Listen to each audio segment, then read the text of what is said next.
Algunas escenas de este programa han sido recreadas.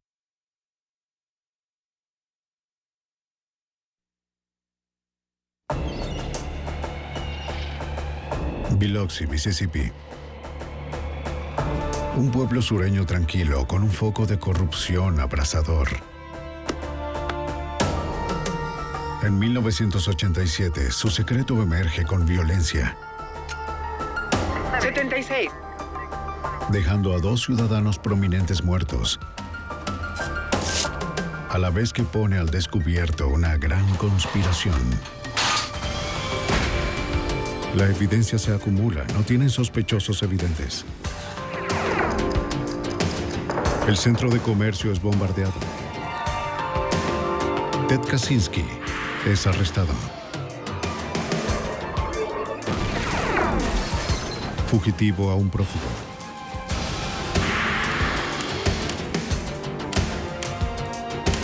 Los archivos del FBI.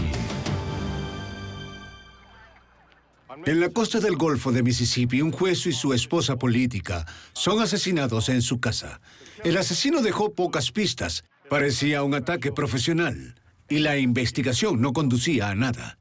Pero el FBI no se dio por vencido. Soy Jim Carlstrom, exdirector del FBI en Nueva York. Hasta que pudiéramos probar que las leyes habían sido violadas, nuestras manos estaban atadas. Tomaría años poder romper el silencio de la conspiración y revelar un entramado de corrupción. La mafia Dixie. Biloxi, Mississippi. Lunes 14 de septiembre de 1987. Era una típica noche calurosa de verano en este pueblo tranquilo de la costa del Golfo. La jornada laboral había terminado y la mayoría de los residentes se habían retirado a la tranquilidad de sus hogares. Como casi todos sus vecinos, el juez del circuito estatal, Vincent Sherry, y su esposa Margaret estaban descansando luego de un largo día. Vincent Sherry era un juez reconocido en Biloxi. Margaret estaba haciendo planes para postularse como alcalde. Ambos eran parte importante de la vida social y comunitaria de Biloxi.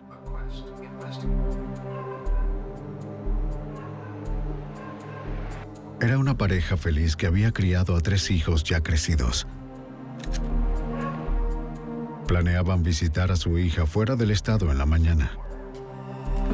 Su vida de pareja parecía ideal. Se estaban preparando para dormir cuando un visitante inesperado se apareció en la puerta. ¿Qué está haciendo aquí? ¿Qué está buscando? ¡Váyase! Y le puso fin a su mundo perfecto.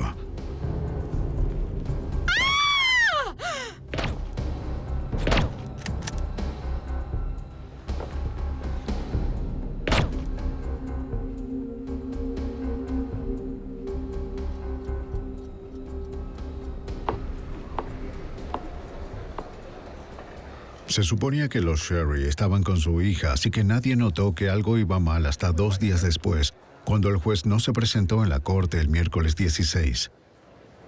Lo siento, no podemos hacer nada, solo esperemos. Las llamadas a la casa de los Sherry no fueron respondidas. Disculpe, no podemos atender su llamada, pero deje su mensaje después del tono.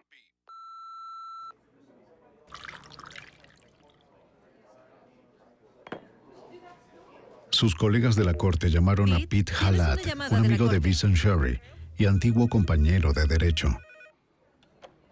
Buenos días, Peter Halat. Pero tampoco había visto ni sabía del juez.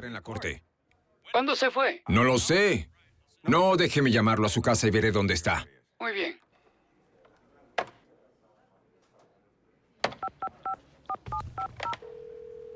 Luego de dejar un mensaje preocupado en la contestadora de Sherry, Halat pensó que sería mejor ir a ver a su amigo. Juez Speed, te buscan en la corte. ¿Está todo bien? De salida le pidió a su socio Charles Legier que lo acompañara. Oye, Charlie, voy a salir y necesito algo de ayuda, así que vamos. Está bien. Te llamo en un rato. Está bien. Adiós. Sí, vamos juntos. Los dos podremos. Mientras conducían, Legir trató de charlar. Jalad parecía distante, quizás preocupado por el juez.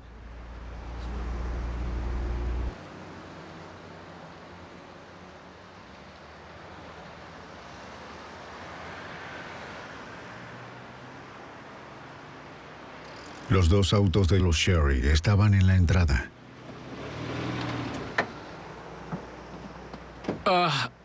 El auto está aquí. Oh, el auto está acá. Pero debería estar en la corte. Jalad le pidió a Legir que fuera a la casa mientras le preguntaba a un vecino si había visto a la pareja.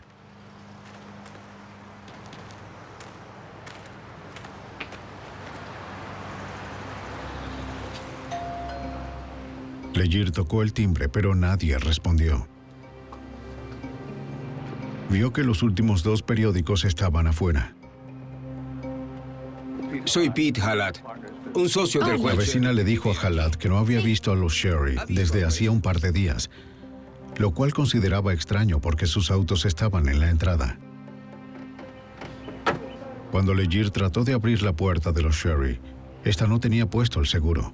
Algo no andaba bien. Pete,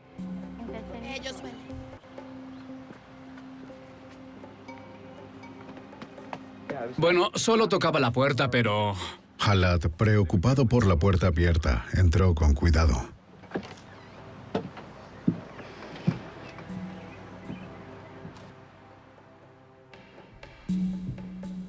A pocos pasos hizo un descubrimiento horrible.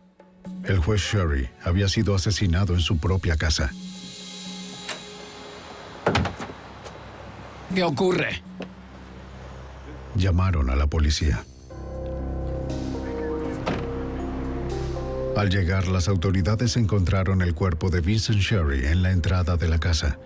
En la habitación trasera encontraron a Margaret. Debido a que la pareja era tan reconocida, la investigación del asesinato se convirtió en la prioridad número 1. Los detectives contactaron con la oficina del FBI en Biloxi. Aunque el FBI aún no estaba oficialmente involucrado, ofrecieron a sus agentes y su laboratorio forense.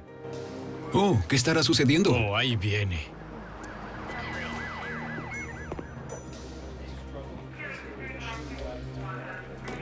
Adentro, la policía comenzó a inspeccionar la escena del crimen buscando pistas. Realizaron análisis de manchas de sangre para determinar los ángulos de los proyectiles. Si podían determinar dónde estaba parado el asesino cuando disparó, quizás podrían ser capaces de reconstruir el crimen. Bien. El inspector Robert Burris, un técnico forense del Departamento de Policía de Biloxi, ayudó a analizar la escena. Descubrió una posible pista en la sala de estar.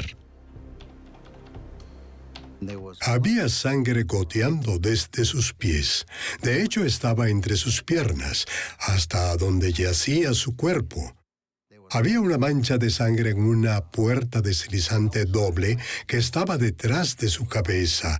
Y en un examen más extenso de la habitación, encontré un trozo pequeño de goma espuma. Burris no pudo determinar de dónde salió la goma espuma. Una revisión de la casa lo llevó a una conclusión. Y esta goma espuma tenía que haber sido traída a la casa. Examinamos cada material en el interior y en cada habitación. Todas las almohadas, colchones, todo lo demás. No había goma espuma rasgada en ninguna parte. Había sido traída. Tenía residuos de un arma de fuego y en principio la única manera de que pudiera llegar ahí era disparando una bala a través de ella. Para Burris, el significado de la goma espuma era claro. El asesino había utilizado un silenciador casero. 383416. Huellas dactilares. Los investigadores buscaron huellas dactilares, pero no encontraron nada de utilidad. Hallaron 9 casquillos de balas calibre 22 de una pistola semiautomática, así como las balas usadas para matar a los Sherry. Muy bien. La ubicación de los casquillos indicaba que habían sido disparados en una secuencia rápida. Pero lo más impactante fue lo bien que el asesino había cubierto su rastro. No había nada en la escena que diera señales de la identidad del asesino. Había hecho bien su trabajo y su misión era clara. Bueno, estoy seguro, sí. Por la falta de evidencias en esta casa, tales como objetos robados, un forcejeo, la ausencia de la entrada forzada, ningún saqueo ni nada parecido. Una persona fue con un propósito y era asesinar a la pareja. El agente especial del FBI, Keith Bell, de la oficina del FBI en Biloxi, estuvo de acuerdo con que este era un trabajo profesional. Los Sherry habían sido asesinados. La escena del crimen parecía estar muy restringida en lo que concierne a la evidencia, lo cual significa que fue bien planeado, muy bien ejecutado y hecho de forma profesional. Usaron un arma de calibre pequeño. La goma espuma indicaba que quizás también se había usado un silenciador y los Cherry recibieron disparos en la cabeza, así que parecía ser un trabajo muy profesional. Oye, ¿qué llegaron los paramédicos? Una fuerza de tareas entre agencias fue creada con el agente especial Keith Bell entre sus integrantes. Los investigadores invirtieron días procesando la escena del crimen. Del FBI, Keith Bell. Eso no está claro. Se aferraron a una sola pregunta. ¿Por qué los Sherry habían sido asesinados? Esa era una de las preguntas principales, que era ¿por qué el juez Cherry y Margaret Cherry fueron asesinados? Porque era bastante obvio que podían matar al juez durante sus caminatas por el vecindario, en la mañana o en la tarde. Así que era un verdadero misterio el por qué Margaret también era víctima. Los investigadores sospechaban que la respuesta podría estar en la controversia por el futuro de Biloxi. Algunos líderes civiles esperaban transformar la tranquila ciudad sureña de la costa del Golfo de Mississippi en un extravagante centro turístico, donde los casinos pudieran atraer el dinero de los turistas. Pero con clubes nocturnos ya establecidos, Margaret Cherry consideraba que los encantos de la ciudad de Biloxi estaban amenazados y los casinos atraerían una facción criminal. Como candidata a alcalde, había hecho enemigos políticos poderosos al tratar de mantener alejadas las apuestas. El agente Bell se preguntaba si Margaret fue asesinada para acallar sus protestas. Margaret había sido muy abierta en el ámbito político de la comunidad. Era conocida por ser antiapuestas y si era elegida como alcalde en 1989, planeaba cerrar los clubes nocturnos restantes en Biloxi, así que existía una posibilidad de que ella hubiese sido el objetivo en lugar del juez Cherry. La fuerza de tareas investigó a los enemigos políticos de Margaret, pero antes interrogaron a los amigos y vecinos de los Sherry. Alguien en el vecindario tenía que haber visto algo. Pero hasta las personas que conocían a los Sherry desde hace años estaban renuentes a hablar, temiendo la sombra del bajo mundo criminal emergente. No sé de qué está hablando, no lo sé. Acá tienes. Gracias. El asesinato de los Cherry trajo una amenaza sobre la ciudad de Biloxi. Muchos de los habitantes temían expresar sus opiniones. Vieron que Margaret Cherry, quien había sido bastante expresiva y vehemente en sus círculos políticos, había terminado muerta, al igual que su esposo, el reconocido juez Cherry. Así que, después de los asesinatos, muchas personas estaban renuentes a ser interrogadas hasta por agentes del FBI o por oficiales de policía, porque no querían que sus nombres estuvieran vinculados con este caso.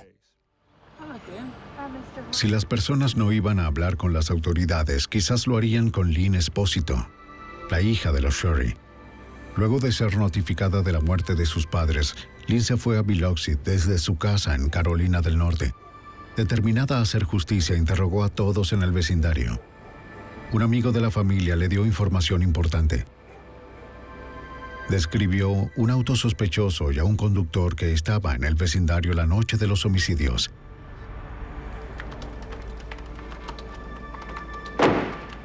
Ella le avisó a la policía.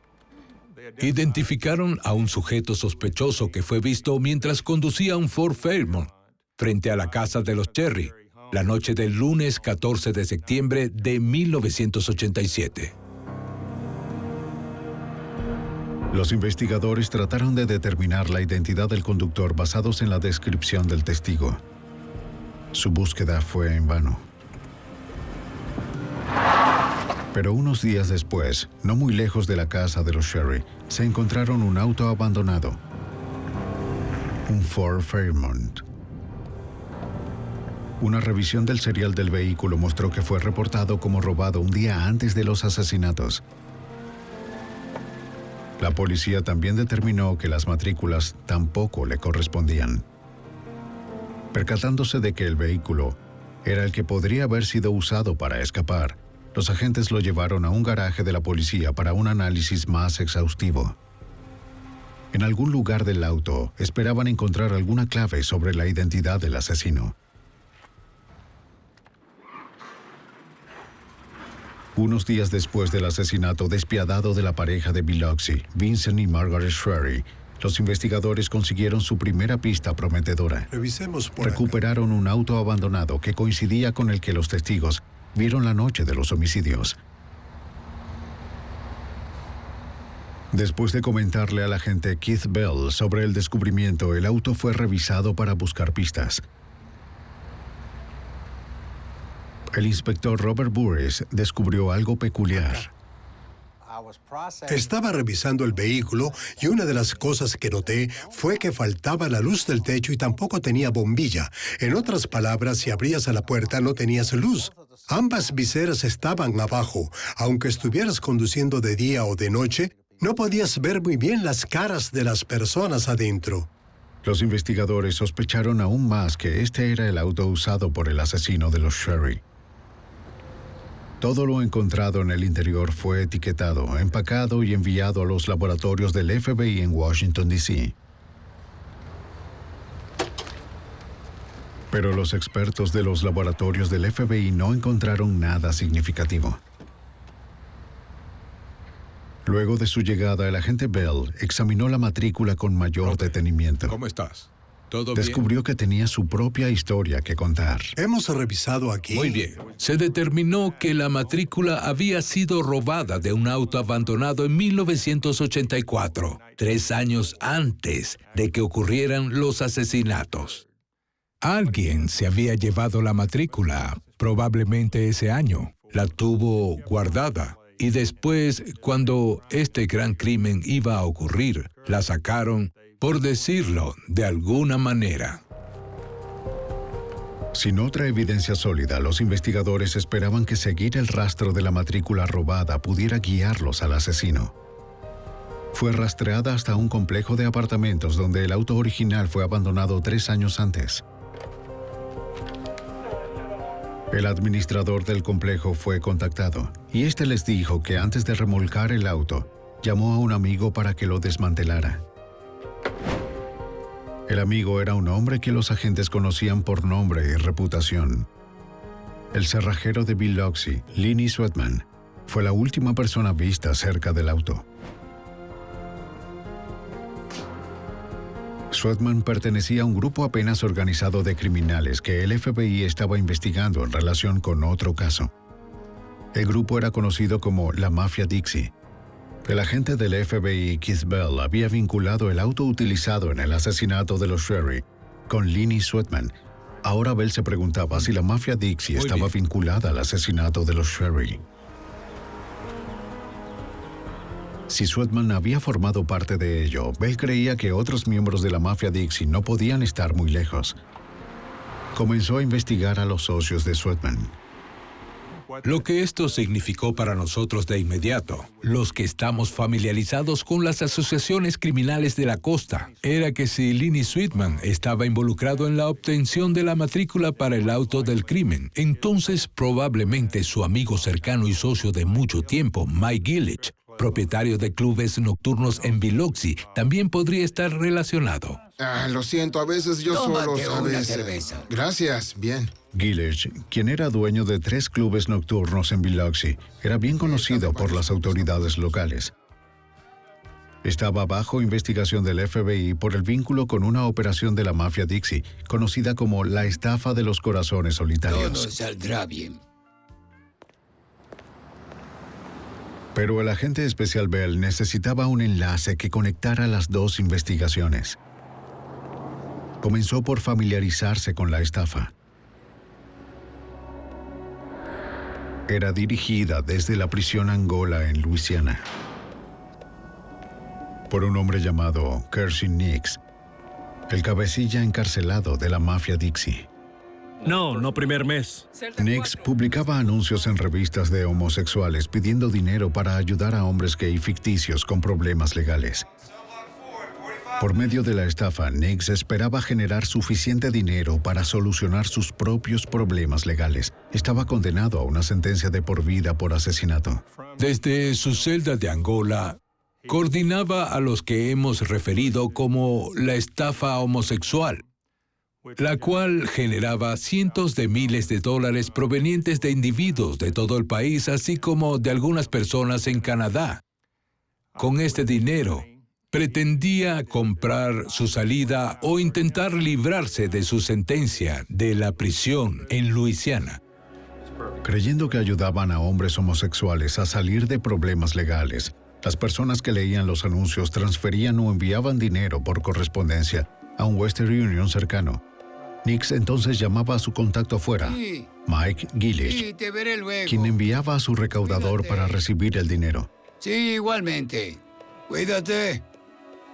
Gillech se aseguraba de que los fondos de la estafa fuesen distribuidos a los miembros de la mafia Dixie y luego fuera resguardado por Kersey Nix. Sí. En los meses siguientes, los investigadores encontraron más evidencia en la estafa de los corazones solitarios, pero aún no había un vínculo directo entre estos conspiradores y los asesinos de los Sherry. A un año de la investigación, el caso de homicidio amenazó con detenerse. Ajá. Adelante. Después de un periodo de 16 meses, la hija de los Sherry, Lynn Esposito, se frustraba cada vez más. Me dijiste por teléfono lo que viste. En enero de 1989, contrató a un investigador privado para acelerar la investigación del asesinato de sus padres. ¿Puede ayudarme? Lo llamaré y comenzaré a trabajar esta misma tarde. La familia había querido tener una resolución rápida del caso, pero para inicios de 1989 aún no había arrestos y por supuesto para ese momento el FBI no estaba oficialmente en el caso. Un placer conocerlo. Tome asiento. La falta de intervención oficial del FBI dificultó la investigación de Bell. Así que cuando el investigador privado le hizo una visita, Bell le dio la bienvenida esperando que pudiera compartir información. Eran conocidos de los días del investigador en los cuerpos de seguridad. Como el agente Bell no podía actuar de manera oficial, el investigador siguió una pista que parecía prometedora. Entrevistó a otro prisionero de Angola. Ambos esperaban que el individuo pudiera establecer el vínculo entre la estafa de los corazones solitarios y el asesinato de los Sherry. De eso es de lo que estamos hablando. Se reunió con las personas adecuadas y debido a su conocimiento de la mafia Dixie y lo que había aprendido de los cuerpos de seguridad en la costa, se dirigió a Angola y conversó con la persona que buscaba. El nombre del prisionero era Bobby Joe Fabian. Era otro miembro conocido de la mafia Dixie que cumplía una condena por secuestrar y dispararle a un agente estatal. Vamos a hablar de la mafia Dixie. Fabian alegó que no había estado involucrado en el asesinato de los Sherry, pero sabía que su compañero de prisión, Kersey Nix, estaba relacionado. Fabian le dijo al investigador privado que Nix había ordenado el asesinato del juez porque éste supuestamente le había robado dinero de la estafa de los corazones solitarios. Eso no era todo. Dijo que Nix supo sobre el robo de nada menos que de Pete Halat, el antiguo socio de Sherry. Halat, el hombre que había dado el discurso en el funeral de Sherry, ahora estaba implicado en los asesinatos.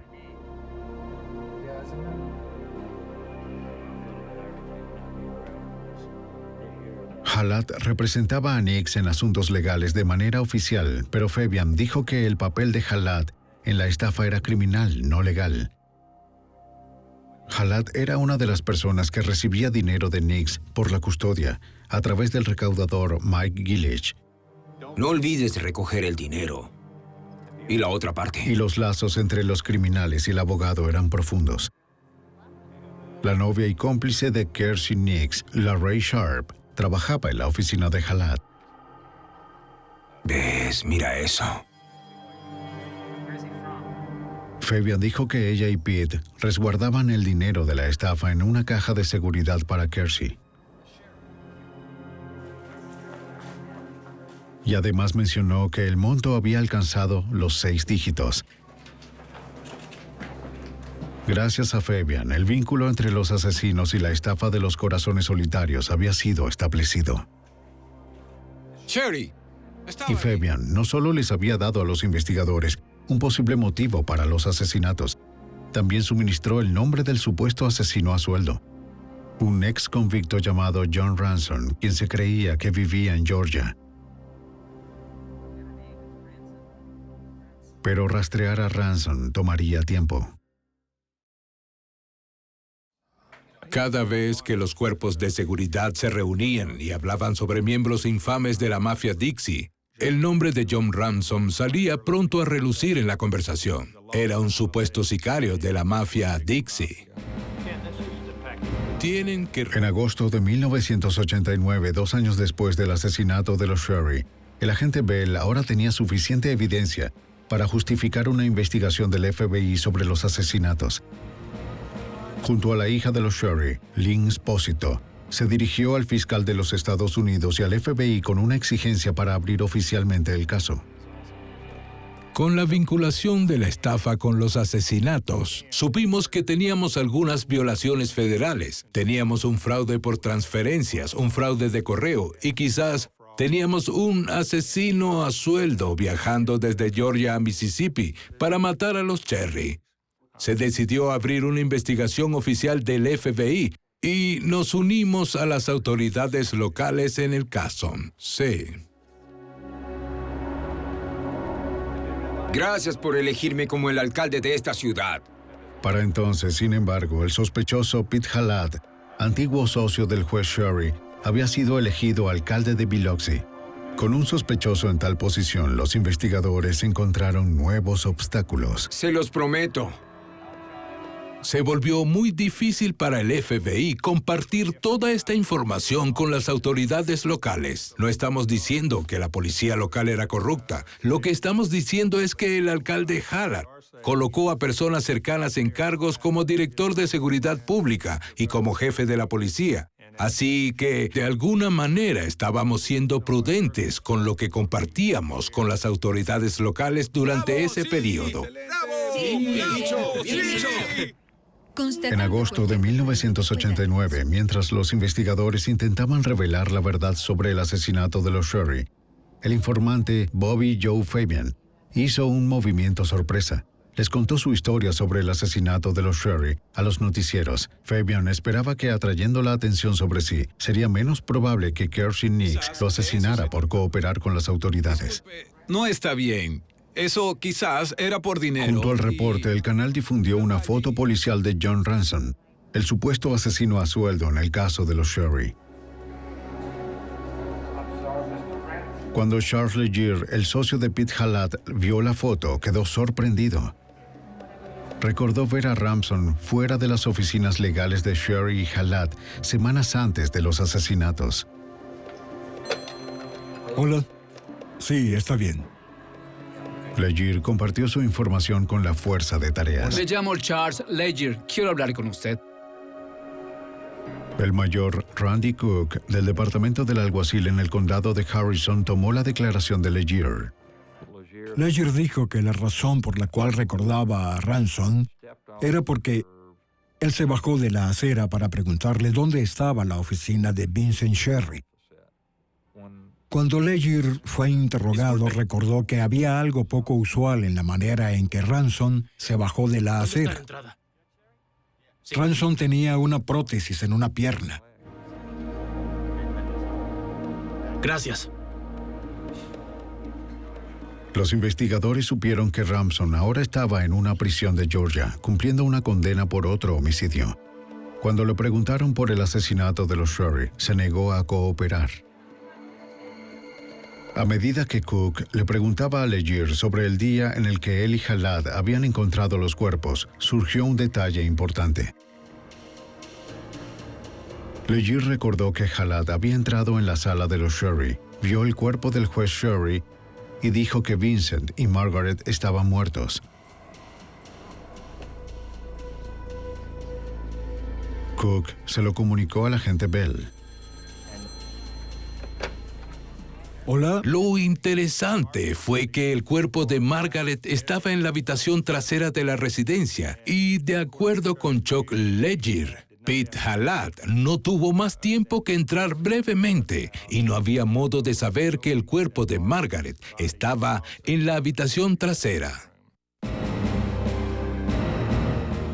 En octubre de 1989, 2 años después de los asesinatos, el agente Bell supo que Jalad estaba involucrado, pero seguían sin evidencias suficientes para hacer un arresto. Aún así sintió que era el momento de enfrentar al alcalde Jalad. Sería una advertencia tranquila de hombre a hombre. Y le hice saber al alcalde Jalad que pensaba que su conocimiento sobre el asesinato de los Cherry era mucho mayor de lo que él había compartido con las autoridades. Y recuerdo haberle dicho que el FBI iba a seguir trabajando en este caso hasta que estuviera resuelto. Recuerdo que sonrió y no tuvo mucho más que decir. Como abogado, Jalad sabía que Bell necesitaría evidencia más concreta para garantizar una condena. Lo que tal vez ignoraba era la profundidad del compromiso de Bell para llevarlo ante la justicia.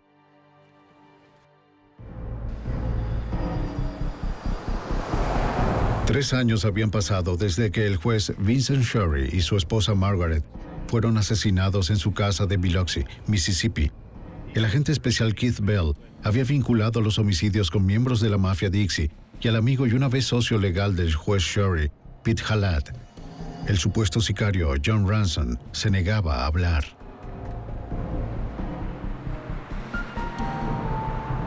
En enero de 1990, el agente Bell y el mayor Randy Cook, del Departamento del Alguacil del Condado de Harrison, se dirigieron a la Penitenciaría Federal de Atlanta para interrogar a otro posible cómplice. Este es el agente especial. Un hombre llamado Bill Rhodes. Rhodes, un socio conocido de John Ransom, estaba dispuesto a cooperar. Sí, así es. Dijo que a principios de 1987 Ransom lo contactó para que condujera un auto de escape en un crimen que tendría lugar en el sur de Mississippi. ¿Qué sabe usted del auto? Ransom le comentó que un juez iba a ser asesinado y que la paga era de $10,000. ¿Y qué sabe de sus amigos?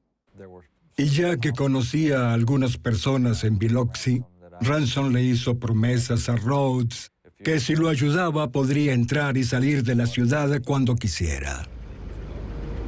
Así que en marzo de 1987, Rhodes fue a Biloxi y se encontró con Ransom y un hombre llamado Pete. Se debe planificar todo. Fue Pete quien le pidió a Rhodes y a Ransom que cometieran el crimen. Rhodes dijo también que se reunió con Mike Gillich, el propietario de clubes nocturnos en Biloxi, quien proveería el dinero cuando terminaran. Pero 5 meses más tarde, antes de que pudieran hacer el trabajo, Rhodes fue arrestado por un cargo de robo de banco no relacionado, y Ransom se arrepintió temiendo que Rhodes se volviera en su contra. Por ahora no podemos. La información ayudó al caso a avanzar un poco, pero el agente Bell y el oficial Cook aún presentían que Ransom tenía lo que faltaba. Pasaría otro año sin mucho progreso. Es todo lo que tenemos. Sé que nos podrías ayudar porque alguien te mencionó. A finales de 1990, los investigadores regresaron al Instituto Correccional de Bostic, en Georgia, donde Ransom estaba cumpliendo su condena. Finalmente, Ransom accedió a hablar. Alguien te mencionó. ¿Por qué? admitió que había entregado la pistola calibre 22 a LaRae Sharp, la novia de Kirstie Nix, pero Ransom insistió en que no hizo el trabajo. Basado en lo dicho por Ransom, la participación de LaRae comenzó a verse mayor que solo ocultar el dinero de la estafa en una caja fuerte. Aquí tiene.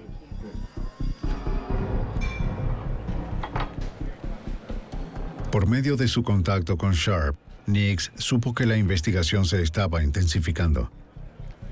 Le preocupaba que su novia pudiera hablar, así que trató de solucionar el problema contratando a alguien para que acabara con ella.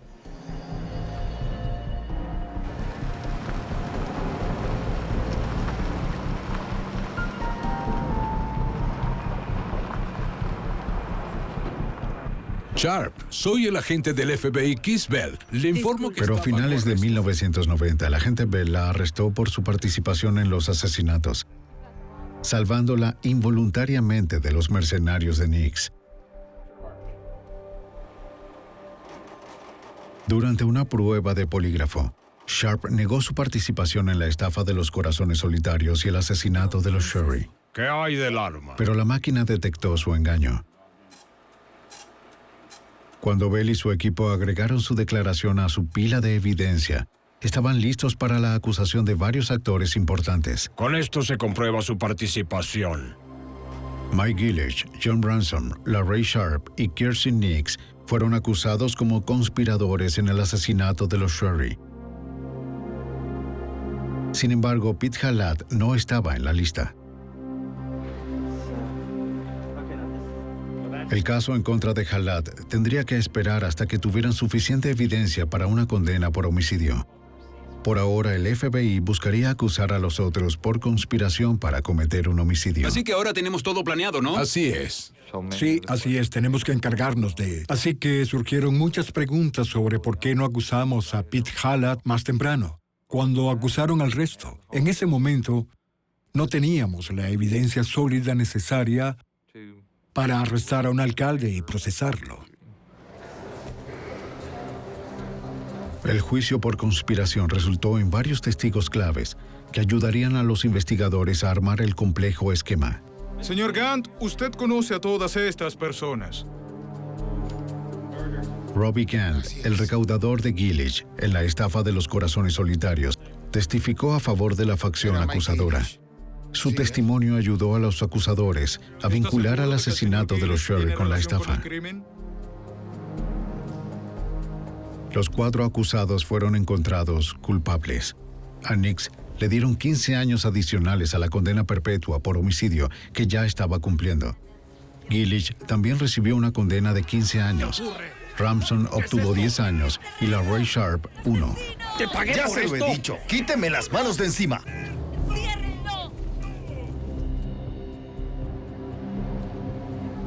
Con estos conspiradores tras las rejas y con la estafa de los corazones solitarios desmantelada, Bell pasó a su siguiente objetivo.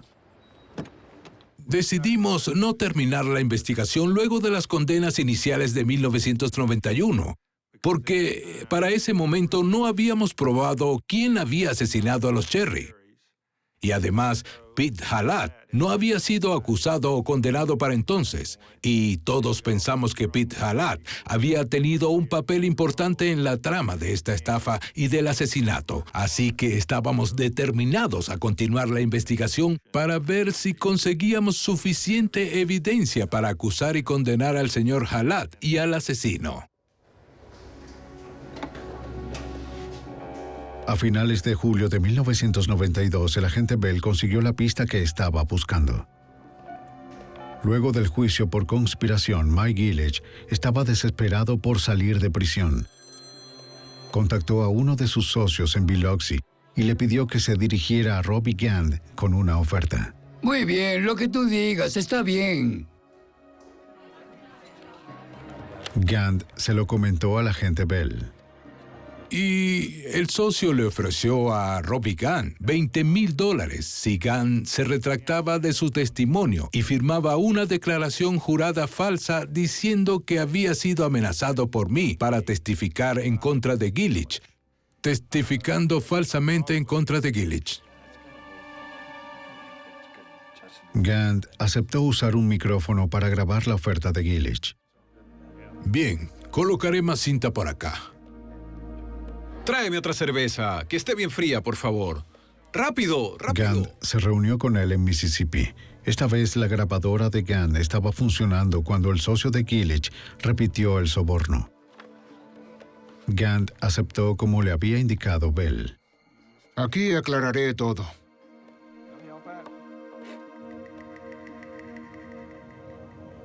Ahora, Bell tenía la evidencia que necesitaba para aumentar la presión sobre Gillich. El hombre que podría contar la historia desde adentro. No hay problema. Así está bien. Muy bien, sí. Para 1993, 6 años después del doble asesinato de Vincent y Margaret Shorey, el agente del FBI, Kid Bell, había encarcelado a 4 miembros de la mafia Dixie. Pero aún no tenía la acusación formal por homicidio en contra de aquellos involucrados. Y el alcalde Pete Halat, el presunto autor intelectual, seguía libre. Y dirigiendo la ciudad de Biloxi. Permítame. De hecho, un año antes, el alcalde Halat había dado construcción al primer gran casino de la ciudad. Para nuestra ciudad y nuestra gente. Así es. La prensa aún acosaba a Halat por su participación en el asesinato de los Sheriff, pero se mantenía firme sobre su inocencia. No diré nada. Bell continuó trabajando en su plan. Usó el soborno que Robert Gant había grabado para agregar otro cargo en contra de Mike Gillich, ya encarcelado. Como usted diga, haré lo que sea. Ahora Bell acusó a Gillich por sobornar y manipular un testigo, es decir, Gant. Y eso dio resultado.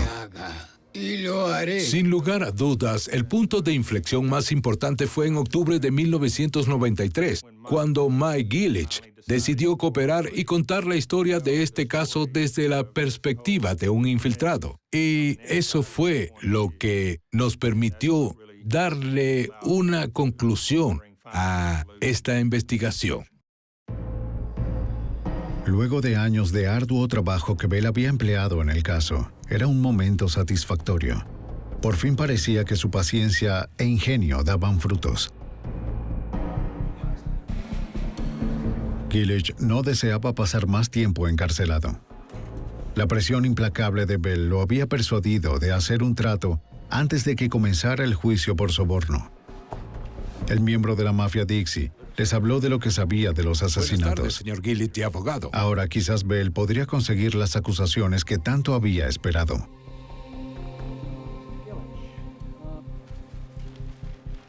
Pero con una carrera criminal como la de Mike Gillich, ajustarse a la vida en el lado correcto de la ley no era fácil. Primero trató de timar su salida.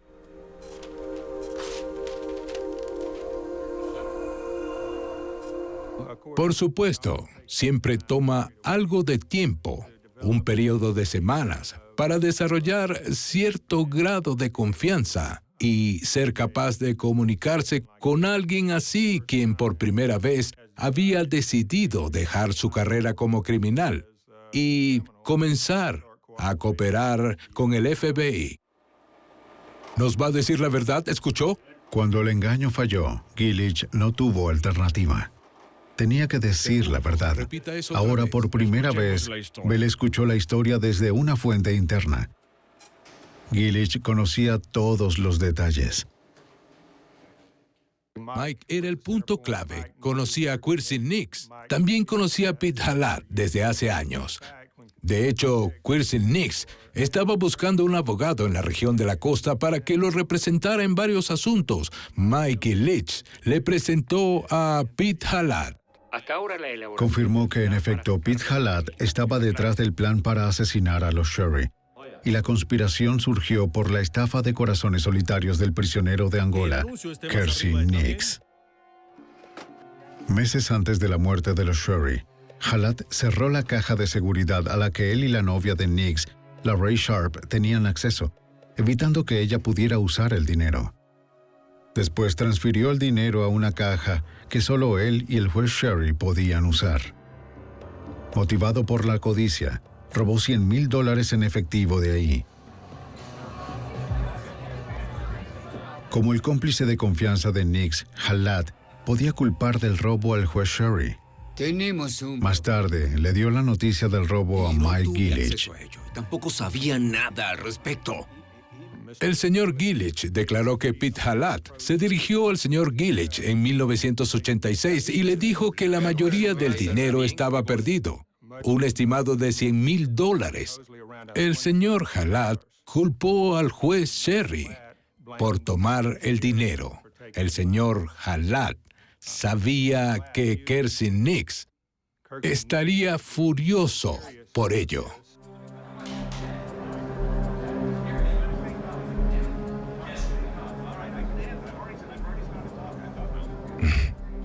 Entonces, ¿qué le hacemos? ¡Muerto! ¡Quiero matar a ese hombre! ¡Demonios! Me encargaré de ello. Está hecho. No pienses en ello. Muerto. No se sabe quién ordenó la muerte de Margaret, pero como una feroz oponente de la corrupción, suponía una amenaza para las fuerzas del mundo criminal que esperaba controlar Biloxi. Con Margaret muerta, Halat tendría libertad para mandar en el pueblo. Seguro que lo voy a hacer.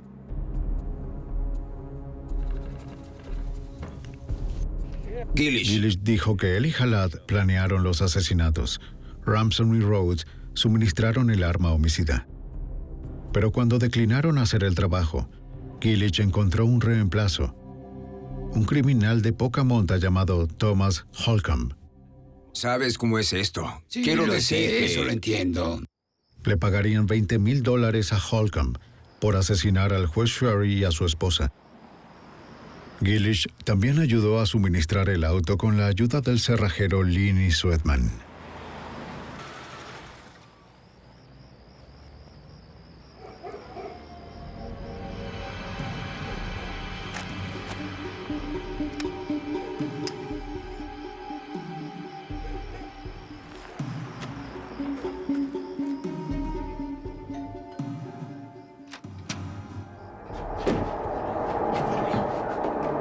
¿Qué está haciendo aquí? ¿Qué está buscando? ¡Váyase! ¡Oh!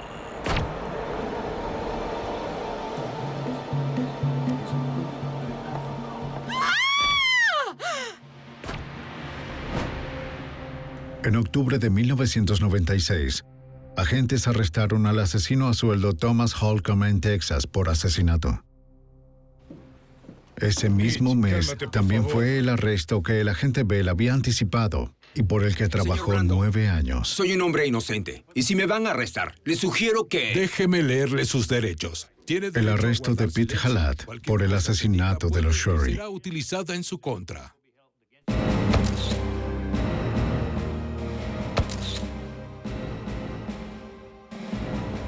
Kersey Nix y la Ray Sharp fueron acusados de 52 cargos, incluyendo fraude, lavado de dinero y asesinato. Halat fue enjuiciado y condenado el verano de 1997, una década luego de que se cometieron los crímenes. Fue sentenciado a 18 años en una prisión federal. También fueron enjuiciados y condenados Kersey Nix y Thomas Holcomb, el asesino a sueldo. Ambos fueron sentenciados a cadena perpetua. La Ray Sharp, la novia de Nix, recibió 5 años. Creo que muchos de los ciudadanos de Biloxi ahora saben que hay muchas personas dedicadas y profesionales en los cuerpos de seguridad que harán todo lo que puedan para proteger a la comunidad y trabajar duro para resolver crímenes importantes. Quizás el legado para el caso del componente criminal es que entienden que después de ver este caso, que pueden cometer un crimen un día y pensar que se saldrán con la suya un año después, pero pueden pasar 10 años y ser atrapados. Mientras que los asesinos de los Sherry fueron llevados ante la justicia, el sueño de Margaret Sherry de un Biloxi libre de apuestas nunca se realizó. En su lugar, Biloxi se ha convertido en un pueblo turístico lleno de casinos y luces de neón. La tranquila ciudad sureña se ha ido para siempre, junto a la mujer que perdió su vida intentando salvarlo.